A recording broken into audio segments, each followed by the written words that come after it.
හරි අදාව ඔයගොල්ලන්ට මේ පොඩි කතන්දරයක් කියලා දෙන අන්දරේ ගැන. අන්දරේ දන්නව නේද? සද්ද විද්ද පළඟ පතිර අන්දරේ. රාජාදි රාජසිංහ රජතුමාගේ රජගෙදර කවටයක්. කවටයාගේ කාර්යය ඔයගොල්ලෝ දන්නවනේ. දැන් රජතුමාට නොයෙකුත් ප්‍රශ්න දෙනවා රට පාලනය කිරීමේදී ජනතාවගේ ප්‍රශ්න විසඳීමේදී විවිධ ගැටලු. ඒ එන මානසික අසහනය ඊළඟට මේ ප්‍රශ්නවලට පිළිතුරු සෙවීමේදී රජතුමා මුහුණ දෙන විවිධ ගැටලු වලට ගැටලු වලින් හෙම්බත් වෙලා ඉන්න රජතුමාගේ සිත මනස සුවපත් කරන්න තමයි මේ අන්දරේව පත් කරගෙන හිටියේ. මේ අන්දරේ පිළිබඳව අපි වෙනම කතා කරමු. මේ මාතර ප්‍රදේශයෙන් උඩරට ඇවිල්ලා කන්දුර රට මහනුවර රාජධානී රජතුමාට සේවය කළ අන්දරේ රජගෙදර කවටයා පිළිබඳව අපි වෙනම කතා කරමු. අද මම ඒ අන්දරේ රජතුමත් එක්ක කළ විහිළුවක් පිළිබඳව තමයි කතා කරන්නේ සහ විහිළුව මේ හාස්‍යයට ලක් කළ කාරණය අද අපේ සමාජයේ පුළුල් ලෙස සාකච්ඡාවට එහෙම නැත්නම් හැඟවුණු කාරණයක් විදිහට ජනතාව පෙළන කාරණයක් විදිහට තියෙන නිසා ඒ පිළිබඳව අපි කතා කරමු. දැන් රජතුමා රාජාදි රාජසිංහ රජතුමා අන්දරේගෙන් අහනවා අන්දරේ මේ ලෝකේ තියෙන හොඳම සැප මොකද්ද? ඉහළම සැප මොකද්ද කියලා අහනවා. ඔයගොල්ලෝ මොකද්ද හිතන්නේ? ඉහළම සැප? කාලා නිදින එක? එහෙම නැත්නම් ට්‍රිප් එකක් යන එක? එහෙම නැත්නම් පවුලේ අයත් එක්ක හරි යාළුවොත් එක්ක හරි විනෝදයෙන් ඉන්න එක සින්දුවක් කියන එක? ඒකද සැප? රජතුමාත් හිතනවා අන්දරේ දෙයි ඒ වගේ මොකක් හරි ගැළපෙන උත්තරයක් දෙයි කියලා හිතනවා. අන්දරේ කියනවා රජතුමනි ලෝකයේ තියෙන උතුම්ම සැප තමයි මල පහ කරන එක කියලා. ඒ කියන්නේ වැසිකිළියට ගිහිල්ලා අපේ මේ මල අපද්‍රව්‍ය බැහැර කරන එක. සරලව කිව්වොත් කක්ක කරන එක. රජතුමාට අන්දරේ කියන්නේ මේ අර ග්‍රාම්‍ය වචනේ. රජතුමනි රෙන එක තමයි ඉහළම සැප. රාජපුරුෂයෝ අනිත් අය බලාගෙන ඉන්න තුෂ්ණි භූත වෙලා ඉන්නවා. රජතුමා දැන් මොනවා කරයිද කියලා. රජතුමාට හොඳටම තරහ ගියා. මේ අහපු විහිළුවටද මේ අහපු කතාවට මේ යකාමේ නොගැලපෙන උත්තරයක්. රෙනවා වගේ කිව්වම නේද? දැන් ඔයගොල්ලන්ට නිකන් අප්සෙට් ඇදනේ. එහෙම කොහොමද යකෝ වෙන්නේ කියලා රජතුමා දඬුවම් කරන්න ඉස්සෙල්ලා උඹ කියපන් ඇයි එහෙම කිව්වේ? ඊට පස්සේ අන්දරේ කියනවා පස්වාන් දාසකට බුදුවන්න දේවයන් වහන්සේ මම ඔබතුමාට අපහාසයක් කරන්න නෙමෙයි කිව්වේ. මේ මට පොඩ්ඩක් මේ අවසරයක් දෙනවද ඔබතුමා රාජකීය වැසිකිළියේ මේ දොර වහලා යතුරු ගන්න. රජතුමාට වෙනම වැසිකිළියක් තිබුණා. දැන් අනිත් අය සාමාන්‍ය යන එක නෙවෙයි, අය යන එක නෙවෙයි. රජතුමාට වෙනම වැසිකිළි තියෙනවනේ. ඉතින් දැන් හරි. ඔබ ගනි. දැන් රජතුමාට මේ විහිළු ඔප්පු කරන්න යන්නේ අන්දරේ. ඊට පස්සේ අන්දරේ මොකද කරන්නේ? රාජ වැසිකිළියේ දොර ලොක් කරලා යතුරු ඉනේ ගහගෙන ඉන්නවා. දැන් රජතුමාත් බලන් ඉන්නවා. පැය දෙක තුනක් ගියා. රජතුමාට දැන් ටිකකින් එනවා මේ මුහුත්‍රා බරක්. චූ කරන්න උවමනාවක් එනවා. ඉතින් මේ රජතුමා උහුලගෙන ඉන්නවා. ටිකකින් ආපහු මල පහ කිරීමේ අවශ්‍යතාවයකුත් එනවා. කක්ක බරකුත් එනවා රජතුමාට. දැන් ඉවසන් ඉන්නවා. පැය දෙක තුනක් හිටියා, තුන හතරක් හිටියා, පහ හයක් හිටියා මෙහෙම ඉන්නවා. දැන් හවස් වෙනකොට රජතුමාට හොඳටම අමාරුයි. ටොයිලට් යන්න ඕනේ. ඒත් දැන් අන්දරේට පරදින්න බෑනේ. දොර වහලා ඉන්නවා දැන්. ඔහුලගෙන ඉන්න බැරිම තැන අන්දරේ දොර ඇරපාන් කියලා කෑ ගැහුවා. ගිය ගමන් රජතුමා සියලු වස්ත්‍රාභරණ ගලවලා දොර වහගෙන දැන් අන්දරේ ඇරලා දුන්නා. තමන්ගේ ශරීර කෘත්‍ය කරගෙන රජතුමා එළියට ඇවිල්ලා කියනවා හප්පා අන්දරේ පුදුම සනීපයක් දැනෙන්නේ කියලා. තේරුණා නේද? අන්දරේ කියනවා රජතුමනි ඒක තමයි ලෝකේ තියෙන ඉහළම සැප. සහනය, සතුට, සැනසීම. කක්කදානේ. රෙන එක. රජතුමා සන්තෝෂයටපත් වෙලා අන්දරේගේ විහිළුවෙන් සෑහීමටපත් වෙලා අන්දරේට තව පණ්ඩු පාක් උනන් දුන්නා කියලා තමයි ওই ජනප්‍රවාදවල සඳහන් වෙන්නේ. ඉතින් ওই අන්දරේගේ කතාව දැන් අන්දරේ පිළිබඳව අපි වෙනම කතා කරමු. තියෙනවා අන්දරේ පිළිබඳව මාර ಜಾති ගොඩක් කියන්නේ. අන්දරේ සංකේතවත් වෙන්නේ එකක් යම් සමාජ විශෝධන එහෙම නැත්නම් සමාජ අපචාරයක් හෝ යම් අකටයුත්තක් සිද්ධ වෙන තැනක දැන් සංකේතාත්මක අන්දරේ භාවිතා වෙනවා. ඒ සමාජ දුරාචාරය හෝ අපචාරය හාස්‍යයෙන් හෝ මොනයම් ක්‍රමයකින් ඒ පාලකයන්ට රටේ නායකයන්ව දැනුවත් කිරීම සඳහා. ඉතින් ඒ අර්ථයෙන් තමයි අන්දරේ එක පැත්තකින් විහිළු සැපෙව්වා අනිත් පැත්තෙන් රජතුමාට නුවණ දුන්නා. ඉතින් රජතුමා බොහොම මේ කැමැත්තෙන් ආසාවෙන් ඒ අන්දරේගේ විහිළුවට සවන් දීලා ඒ වගේ හැබැයි රජතුමාට හොඳ බුද්ධියක් තියෙන්න ඕනේ. එහෙම නැතුව විහිළු කළාම සමහර රජවරු ඉන්නවා ඔය සමහර රටවල් වල මේ ඒ විහිළු තේරෙන්නේ නැතිව මිනිස්සුන්ගෙන් එහෙම නැත්නම් ඔය මේ ලේඛකයන්ගෙන් එහෙම නැත්නම් ජනමාධ්‍යවේදීන්ගෙන් ජීවිතයෙන් පලි ගන්න අය. ඉතින් එහෙම නොවෙන්න රජතුමාටත් යම් විචක්ෂණ බුද්ධියක් තියෙන්න ඕනේ. මේ තීක්ෂණ විහිළු එහෙම නැත්නම් හාස්‍යෝත්පාද කරුණු තුලින් ගැඹුරෙන් මතුවෙන කාරණා පිළිබඳව විමර්ශනශීලීව හිතලා රටවැසියාගේ යහපත වෙනුවෙන් කටයුතු කරන්න. හරි. දැන් ඊළඟට දැන් මේ අන්දරේගේ කතාව මම කිව්වේ වර්තමානයේට ප්‍රවේශයක් විදිහට. ඔයගොල්ලෝ දන්නවා අපේ තියෙන ආදායම් බදු දෙපාර්තමේන්තුව. මේක මොකටද තියෙන්නේ? මේක තියෙන්නේ ජනතාවගෙන් ඒ ආදායම මත එහෙම නැත්නම් වියදම මත බදු අය කරලා ඒ බදු රටේ ජනතාවගේ සුබසෙත සුබසාධනය වෙනුවෙන් නැවත යෙදවීම සඳහා. උදාහරණයක් විදිහට බදු අරගෙන නිදහස් අධ්‍යාපනයට අවශ්‍ය ඒ උපකරණ පොත්පත් මේවා දරුවන්ට ලබා දීම. ඊළඟ නිදහස් සෞඛ්‍ය සේවය සහ අනෙකුත් සමාජ සේවා කටයුතු. ඉතින් මේක තමයි දැන් ආදායම් බදු දෙපාර්තමේන්තුව ඒ කියන්නේ රජයේ මහා භාණ්ඩාගාරයට අවශ්‍ය බදු එකතු කරලා දෙනවා ජනතාවගෙන්. මේ බදු ආකාර දෙකක් තියෙනවා. ඍජු බදු, වක්‍ර බදු. දැන් දියුණුවයි සම්මත ආර්ථිකයන් පවතින රටවල් වල වක්‍ර බදු වලට වඩා ඍජු බදු වලින් තමයි වැඩිපුර මුදල් එකතු කරගන්නේ ආණ්ඩුව. එහෙම නැත්නම් රජය. දැන් අපි වාගේ දියුණු වෙමින් පවතින රටවල් වල වක්‍ර බදු. ඒ කියන්නේ පාන් රාත්තලක් ගත්තොත්, සබන් කෑල්ලක් ගත්තොත්, අනිකුත් අත්‍යවශ්‍ය දෙයක් ගත්තොත් අන්න ඒකට බදු පනවලා ඒ උදාහරණයක් විදිහට කිව්වොත් පාන් රාත්තල රුපියල් 60යි නම් පාන් තියෙන්නේ රුපියල් 35ක 40ක වෙන්න පුළුවන් 20ක් විතර බදු. එහෙම අත්‍යවශ්‍ය භාණ්ඩවලට බදු පනවලා සාමාන්‍ය ජනතාවගෙන් ඒ මුදල් එකතු කරගෙන රටේ අවශ්‍යතා සඳහා වියදම් කරනවා. දැන් බොහෝ දියුණු රටවල් අත්‍යවශ්‍ය භාණ්ඩවලට එහෙම බදු වැඩි කරන්නේ නැහැ. ඍජු බදු වක්‍ර බදු වලට වඩා ඍජු බදු තමයි ඒ කියන්නේ උපයන විට තමන් ලබන ඒ ආදායමට සාපේක්ෂව යම් කිසි ප්‍රතිශතයක්.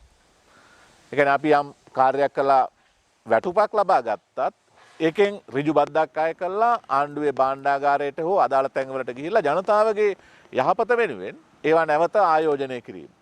එතකොට දියුණු ආර්ථිකයන් පවතින රටවල් වල ඒ ඍජු බදු වක්‍ර බදු වලට වඩා ඍජු බදු තමයි ප්‍රමුඛ කාර්යයක් බදු එකතු කිරීමේ ක්‍රියාවලියේදී යොදා ගන්න ලබන්නේ සිද්ධ කරනු ලබන්නේ. ඉතින් අපි වගේ රටවල් වල මේ දියුණු වෙමින් පවතින රටවල් වල දකින්න ලැබෙන විශේෂ ලක්ෂණය තමයි සාමාන්‍ය ජනතාවට අත්‍යවශ්‍ය භාණ්ඩවලට වක්‍ර බදු පනවලා ඒ වක්‍ර බදු වලින් අර සමාජයේ සුළු පිරිසක් වන ධනපති පන්ති එහෙම නැත්නම් හැකියාවක් තියෙන පිරිස මධ්‍යම පාන්තික හෝ ඉහළම මධ්‍යම පාන්තික පිරිස නඩත්තු කරන ස්වභාවයක් තියෙනවා. මේක දියුණු ආර්ථිකයක් පවතින රටවල සිද්ධ වෙන කාරණයක් නෙවෙයි. දැන් උදාහරණයක් විදිහට ඇමරිකාවට ගියොත් ඇමරිකාවේ ආහාර වර්ග වලට තියෙන බදු ප්‍රමාණය අඩුයි. පහළ බද්දක් තියෙන හරි ලාභයි කෑම බීම. දැන් අපේ රටේ කෑම බීම ගත්තොත් හරි ඉහළයි. සමන්ටින් එකක් ගත්තත් පහුගිය දවස්වල 100ට දෙනවා කිව්වා. දැන් කීයද බලන්නකෝ. සීනි කිලෝ එකක් ගත්තත් පරිප්පු කිලෝ එකක් ගත්තත් මාර ගණන්. හාල් කිලෝ එකක් බලන්නකෝ. හාල් තියනවද බලන්නකෝ කන්න. හොඳ හාල්. ඉතින් මේක තමයි නොදියුණු රටවල් වල ස්වභාවය. දැන් මම ඔය හොයලා බැලුවා මේ බදු ප්‍රතිපත්ති වල ලෝකයේ සාධනීය විදිහට පාවිච්චි කරන රටවල් මොනවද කියලා. එතකොට ඒ වගේම මම හොයලා බැලුවා බදු වල ඉතිහාසය. ඉතින් අපි ඒ කාරණා මේ අධ්‍යාපන ක්‍රියාවලියේ දිගින් දිගට කතා කරමු පසුවට බටහිර ජාතීන් අපේ රට පාලනය කරනකොට විශේෂයෙන් ඉංග්‍රීසි අපේ රට පාලනය කරනකොට චෝදනාවක් තිබුණා. යාට විවිධ චෝදනා තිබුණා. මම පෞද්ගලිකව විශ්වාස කරන දෙයක් තමයි ඉංග්‍රීසීන් මේ රටට ආවේ නැත්තම් තවමත් මේ උඩ රට සහ සමහර ප්‍රදේශවල ඉනෙන් උඩට ඇඳුම් අඳින්න නැතිව නිර්වස්ත්‍රව තමයි බහුතරයකට ඉන්න වෙන්නේ. ඒ රාජාණ්ඩු පාලන කාලේ ඔයගොල්ලෝ දන්නවනේ. ඇඳුම් ඇඳේ කවුද අඳින්න දුන්නේ නැත්තේ කාටද කියලා. ඒ වගේම මම විශ්වාස කරනවා දැන් අලි ලව්වලා මිනිස්සු පාගවලා මැරුවා, උල තියලා මැරුවා, ගස්වල තියලා බැඳලා දෙපැත්තට ගහ ඇතෑරියා. එතකොට මිනිස්සු දෙකට ඉරිලා මැරුණා. මේ වගේ ඊටාම තිරශ්චේන ගෝත්‍රික දඬුවම් දුන්නු සමාජයකට විධිමත් උසාවි පද්ධතියක්, නීති පද්ධතියක් ස්ථාපිත කරලා මේ රට යම් අර මිනිසුන් වාසය කරන මනුෂ්‍යත්වයට ගරු කරන නීති රීතීන් සහ ඒ සම්ප්‍රදායන් ක්‍රියාත්මක වුණේ ඒ ඉංග්‍රීසි ජාතීන් මේ රටට ආව නිසා කියන එක පිළිගන්න සිද්ධ වෙනවා. ඒක පිළිබඳව අපි වෙනම විවාද කරමු. සමහර අයට මේකට විරුද්ධව කතන්දර ගොඩක් ඇති. ඒක නෙවෙයි මගේ කියන්න උත්සාහ කරන කාරණය. දැන් ඉංග්‍රීසින්ට චෝදනා තිබුණානේ. ඉංග්‍රීසි පාලකයන්ට චෝදනා තිබුණා. එකක් තමයි බදු ප්‍රතිපත්තිය. ඒගොල්ලෝ ගෙදර බල්ලෙක් ඇති කළත්, සුනකයෙක් ඇති කළත් ඒ සුනකයාටත් බද්දක් පැනෙව්වා කියන එක. බලු බදු.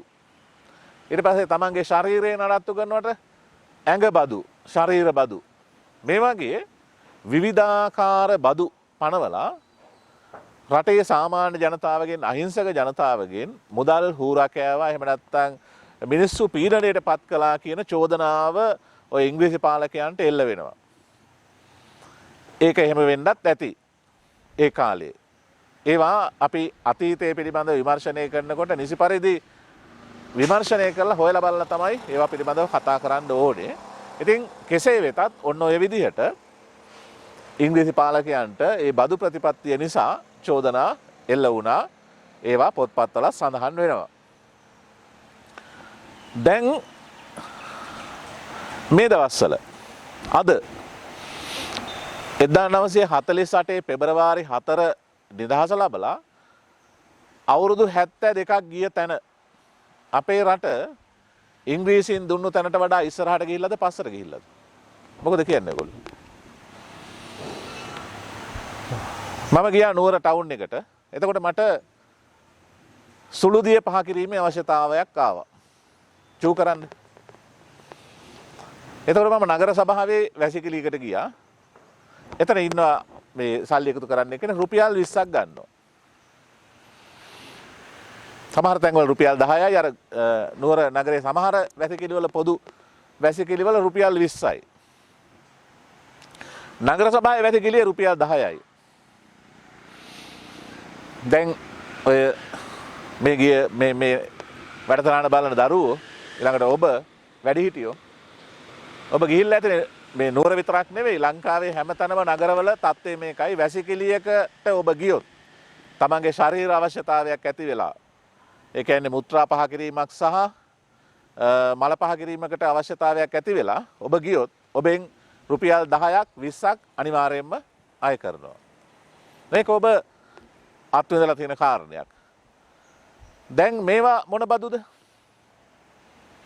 සුළුදිය බදුද? හුජ්ජ බදු. දැන් ඉංග්‍රීසියෙන් අය කළේ ඇඟ බදු. අපි නිදහස ලැබලා අවුරුදු 72කට පස්සේ හුජ්ජ බදු. කමන්නේ නැහැ එහෙම කිව්වට ඒකට තරහයි නම් ඉතින් දාගන්න. සුළුදිය බද්ද, මුත්‍රා බද්ද, කක්ක බද්ද. එහෙම බද්දක් දාගන්න. දැන් අපි මිනිස්සු විදියට මේ හුජ්ජ බදු, ගූ බදු පනවලා තියෙන්නේ කවුද? දැන් මහනුවර නගරේ නම් මහනුවර නගර සභාවෙන් තමයි මේ සල්ලි අය කරන්නේ. දැන් අපිට නම් කමක් නැහැ කොහොම හරි අපේ රජයේ සේවකයෝ අපෙන් රුපියල් 10ක් 20ක් අරගෙන ඒවා නඩත්තු කරන්නත් අවශ්‍යයි කියන තර්කයනේ ඔය තියෙන්නේ. ඒවට කොහෙන්ද බෙහෙත් ඊට පස්සේ ඒවා පවිත්‍ර කිරීමේ පවිත්‍ර කාරක කොහෙන්ද කියන තර්කයනේ ඔය මතු කරලා ඒවා අය කරන්නේ. දැන් එහෙම රුපියල් 10ක් 20ක් ගත්තට කමක් නැහැ කියලා පෞද්ගලිකව හිතෙන්න පුළුවන්. හැබැයි මිනිස්සු දහස් ගණන් ලක්ෂ ගණනකින් මෙහෙම 10 හම්බ කළාම කීයක් එකතු වෙනවද බලන්න. ඒක එක කාරණයක්. දැන් අර මම කිව්වේ දැන් අමාරුවෙන් හරි අපිට ගෙවන්න පුළුවන් රුපියල් 10ක් 20ක්. හැබැයි ඒක බැරි අය දැන් ඔය නගරේ පලාමිටියක් විකුණන අම්මා එලෝල් ටිකක් විකුණන ඒ තාත්තලා ඊළඟට එදිනදා කුලී වැඩක් කරලා ජීවත් වෙන අය ඔය ටවුන් එකට එනවා. නුවරට විතරක් නෙමෙයි මේ ලංකා පුරා නගරවලට එනවා. ඒ අය තමන්ගේ දරුවෝ දෙන්නේ 3 දෙනෙක් එක්ක ආවොත් අපි හිතමු 4 දෙනෙක් අම්මයි තාත්තයි දුවයි පුතයි ආවා. රුපියල් 40ක් දෙපාරක් චූ දැම්මොත් 80ක්. ඉතින් මෙන්න මේ වගේ ලොකු මුදලක් මේ තමන්ගේ ශරීර කෘත්‍ය සඳහා වෙන් කරන්න වෙනවා. මම විශ්වවිද්‍යාලයේ මේ දවස්වල නම් ශිෂ්‍යෝ නැහැ. ශිෂ්‍යෝ පහුගිය දවස්වල අපි ওই වර්ෂ අවසාන චාරිකාවක් යනකොට දඹුල්ල හරහා අපි ගියා යාපනයේ. ඉතින් උදේට ආහාරය ගත්තේ දඹුල්ලෙන්. ඉතින් උදේ පාන්දර 5ට විතර මෙහෙන් ගියේ ශිෂ්‍යයාවෝ දෙපිරිසම. ඉතින් මේ අය මහ පොළෙන් ජීවත් වෙන අයනේ. දඹුල්ල පන්සලට ගියාම දැන් එතන ආහාර අරගෙන එතන පිට්ටනිය වගේ තියෙනවා. ටොයිලට් එකට ගිහිල්ලා අපේ අය මේ දරුවෝ එයාට මුත්‍රා පහ කරන්න. වැසිකිළිය පාවිච්චි කරන්න එක ළමයෙකුගෙන් රුපියල් 20 බැගින් අය කරලා තිබුණා. දැන් මේක ඉතින් බුදුහාමුදුරුවෝ එහෙම දන්නවනම් නේද සෑහෙන විශ්වෝපයටපත් වෙයි. ධර්මයක උද්දේශනා කරයි. ජාතක කතාවකුත් කියයි. අතීත කාලේ චූ කිරීම නිසා මෙන්න මෙහෙම ප්‍රශ්නයක් ඇති වුණා. ඒ චූ කිරීමේ දඬුවම නිසා තැන් වල චූ කිරීමේ දඬුවම නිසා අද රුපියල් 20ක් දෙන්න සිද්ධ වුණා කියලා වගේ පූර්ව අපරසන්දි ගලපලා කියන්නත් තිබුණා. ඉතින් විහාරස්ථානයකත් එහෙමයි මිනිස්සුන්ට දැන් චූ කිරීමේ නිදහසත් අහිමි කරලා තියෙනවා. එතකොට චූ බද්ද මේ රජයේ විතරක් නෙවෙයි මේ ප්‍රාදේශීය දේශපාලන අධිකාරීන් විතරක් නෙවෙයි. චූ බද්ද කක්ක බද්ද පන්සල් වලත් ගන්නවා. එතකොට මම කලින් කිව්වා වගේ මේක ශිෂ්ට කරන්න බැරිද? දැන් ලෝකයේ දියුණුවයි සම්මත රටවල් වල මිනිස්සුන්ගේ මේ මූලික ශාරීරික අවශ්‍යතාව වලින් මුදල් ගන්නෙ නැහැ. එහෙම අශිෂ්ට වෙන්නේ නැහැ. ඒවට ශිෂ්ට ක්‍රම තියෙනවා. අපි දැන් ගෝත්‍රික යුගයේ නෙවෙයි ඉන්නේ. මේ අපි වහල් යුගයේ නෙවෙයි ඉන්නේ. එහෙම නැත්නම් අපි මේ වනාන්තරයක ජීවත් වෙන වනචාරීන් පිරිසක් නෙවෙයි මේ ශිෂ්ට මිනිස්සු. නිදහස ලැබලා අවුරුදු 72ක් ගිහිල්ලා අපිට බැරි වෙලා තියෙනවා නගරයක පොදු වැසිකිළියක් මිනිස්සු වෙනුවෙන් මිනිස්සුගේ අවශ්‍යතාව වෙනුවෙන් සකස් කරගන්න. ඒකෙනුත් සල්ලි හම්බ කරන මාපියාවක් ඇති කරලා ඒ වගේ ජීවත් වෙන පිරිසක් තමයි ඒ කියන්නේ හුජ්ජ වලින් ගූ වලින් ජීවත් වෙන පිරිසක් තමයි දැන් ඇති වෙලා තියෙන්නේ. බිහි වෙලා තියෙන්නේ. නිදහසෙන් අවුරුදු 72කට පස්සේ. ඒ කියන්නේ නගර සභාවල ප්‍රාදේශ සභාවල ඉන්නේ අපේ හුජ්ජ සල්ලි වලින් ගූ සල්ලි වලින් ටයි දාගෙන වැඩ කරන මිනිස්සු. දැන් මේක කිව්වහම මාත් එක්ක අමනාපෙන්න පුළුවන්. අමනාපෙන්න ඉස්සලා පොඩ්ඩක් හිතන්න අපි සුද්දන්ට බැන්න ඇඟ බදු බලු බදු කියලා. ඉතින් තමුන්නාන්සලා කරන්නේ හුජ්ජ බදු ගූ බදුනේ. අවුරුදු 72කට පස්සේ නිදහසෙන් පස්සේ. බැරිද අපිට ඔක ශිෂ්ට විදියට කරන්න? ලෝකයේ දියුණුවයි සම්මත වැදගත් රටවල් වල මේක මෙහෙම කරන්නේ අර දැන් තමුන්නාන්සලා කියන්න පුළුවන් ඉතින් මේවා සුද්ධ කරන්න මුදලක් යනවනේ කියලා. ඔව් යනවා. මේක පිළිගන්නවා. අර රටවල් වලත් යනවා. ඒකට තමයි මිනිස්සුන්ගෙන් අර වක්‍රබදු ඍජුබදු අය කරන්නේ සුබ සාධන ක්‍රියාවලියන් සඳහා. ඒ කියන්නේ මනුෂ්‍යත්වයට ගරු කිරීම සඳහා. එතකොට මේ බදු වලින් මුදලක් මේ සුබ සාධන කටයුතු සඳහා වෙන් කරන්න පුළුවන්. ඒ වගේ ඉදලා ඉන්න ඒ වැඩ කරන සේවක සේවිකාන් සඳහා මුදල් වෙන් කරන්න පුළුවන්. අවශ්‍ය සනීපාරක්ෂක ද්‍රව්‍ය සඳහා ඒ පවිත්‍රකාරක සඳහා ඔබට මුදල් වෙන් කරන්න පුළුවන්. ඒ බදු වලින් යන මිනිස්සුන්ගෙන් රුපියල් 10 සාක්කුවෙන් අරගෙන දැන් විදේශිකයොත් මම දකිනවා පොලිමේ දැන් නුවර නගරේ මාරු සල්ලි නැතිව සමහරලාවට චූ කරන්නේ නැතුව යන අවස්ථා. සල්ලි නැතුව සල්ලි තියෙනවා අතේ නමුත් මාරු සල්ලි නැහැ. ඊළඟට අනිත් කාරණේ තමයි ඒ තැන්වල සේවයට දාලා ඉන්නේ කවුද බලන්න. අතිශයින්ම සමාජයේ පීඩණයටපත් වුණු විශේෂයෙන් ඔය පුරුෂ පාර්ශවය යන ටොයිලට්ස් ළඟ වැසිකිලි ළඟ සේවය කරන්නේ අහිංසක කාන්තාවෝ. ඒ කියන්නේ පිරිමි හුජ්ජ කරන්න යනකොට සල්ලි ගන්න කාන්තාවෝ. මෙන්න මේ වගේ අතිශය ප්‍රාථමික ගෝත්‍රික අවලං ක්‍රියාකාරකම් තමයි අද දවසේ අපි අත්විඳින්නේ අපේ මේ මනුෂ්‍ය මූලික මිනිස් ක්‍රියාකාරකම් අවශ්‍යතාවයන් සපුරා ගැනීමේදී. ඒ නිසා අර අන්දරේගේ කතාව මම අර මුලින් සඳහන් කළේ ඒ අන්දරේ කිව්වොත් නෝකයි. ලෝකේ තියෙන හොඳම සැප තමයි මේ අපේ ශරීරය නිදහස් කර ගැනීම. හැබැයි අද දවසේ අපේ සමාජය තුළ මේ හුස්ම ගැනීමට පවා වතුර ටිකට පවා මුදල් අය කරන සමාජයක් අපි නිර්මාණය කරගෙන තියෙනවා. ඒ වගේම අපේ මුත්‍රා ටිකෙන් මල පහ ටිකෙන් සල්ලි හම්බ කරන මිනිස්සු බවට අපි පත් වෙලා තියෙනවා. ඒවා විධිමත්ව කරන්න මහත්තයෝ. ඒක තමයි අපි මේ කියන්නේ. මේවා ශිෂ්ට සම්මත සමාජයකට ගැලපෙන විදිහට මිනිස්සුන්ට බරක් නොවන විදිහට තමුන්නාන්සලා එකතු කරගන්න බදු වලින් ඒවා විධිමත් විදිහට කරන්න. ඉතින් මේ පෙන්වා දීම ගැන උරණ වෙන්න එපා. ඔය ටයි එක දාගෙන ඉන්නකොට කල්පනා කරන්න මේ කාගේ චූ වල සල්ලිද මේ කාගේ ගූ වල සල්ලිද කියලා පොඩ්ඩක් ඔලුවට ගන්න. දැන් මේක බුදුරජාණන් වහන්සේගේ දේශය කියනවනේ. බෞද්ධ වෙමු අපි. බෞද්ධයන්ට නිදහස දෙමු. තමුන්නාන්සලා බදු අය කරගන්න. අර විදිහේ ප්‍රාථමික විදිහට නෙවෙයි. අපි අතීතයට චෝදනා කරමු. හැබැයි වර්තමානයේ අපි ශිෂ්ට විදිහට හදාගමු. හිතන්න. චූදානකට පොඩ්ඩක් හිතන්න ඊළඟ සැරේ මේ අහිංසක මිනිස්සුත් චූදානම තමයි ඒ අයට අපි ඒක කරදරයක් නොවි සුවසේ කරගන්න පහසුකම් හදන්නේ කොහොමද කියලා හිතමු අපි. බොහොමත්ම ස්තුතියි. නිදහසෙන් පස්සේ අපේ රට හොඳ තැනකට ගෙනියන්න ප්‍රඥාව ලැබේවා කියලා ප්‍රාර්ථනා කරනවා.